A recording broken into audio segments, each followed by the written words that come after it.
গত বেশ কয়েক মাস ধরে বারবার শোনা যাচ্ছিল ভেঙে গিয়েছে মালাইকা অর্জুনের সম্পর্ক। তারা একে অপরকে এড়িয়ে যাচ্ছেন। এমনকি অসুস্থ হয়ে অর্জুন যখন হাসপাতালে, তখনও তাকে দেখতে যাননি মালাইকা। এদিকে অনন্ত রাধিকার বিয়ের দীর্ঘ ফিরিস্তি, সেখানেও একবারের জন্যে যুগলে দেখা যায়নি তাদের। বৃষ্টি ভেজা শুক্রের সকালে মুম্বাই এয়ারপোর্টে দেখা মিলল এই দুই তারকার। না, একসঙ্গে না হলেও প্রায় পরপর এয়ারপোর্টে ঢুকলেন তারা। ধুয়ে ধুয়ে চার করতে কি খুব অসুবিধে হচ্ছে?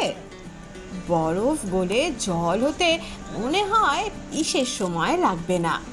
শরতের আকাশের মতোই ঝলমলে হয়ে উঠবে মালাইকা অর্জুন সম্পর্ক। ফ্যানরা তো অন্তত তাই চান।